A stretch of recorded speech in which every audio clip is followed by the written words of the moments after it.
Hello, what up mga kaibigan, mga kapatid, mga ka-rels. Good morning. Ayan mga kapatid, na nagluluto ako ng anong luto to. Hindi ko alam kung anong klaseng luto to. Basta baboy ito siya. Pinakuluan ko. Ilagyan ko ng anong tawag niyan, yung parang kamote. Tawag niyan. Ayan. Pinakuluan ko, tinimplahan ko, tapos mamaya lagyan ko ng kunting toyo para medyo pumula. Ayan, lutong bahay pero sapat na para sa pamilya natin. Ganun talaga ang buhay natin.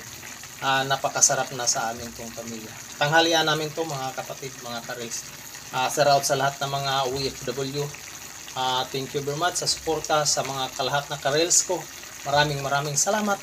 At sa mga patala sa akin, yung nagbibigay ng patala, thank you and God bless. God bless sa lahat and more blessing sa inyo.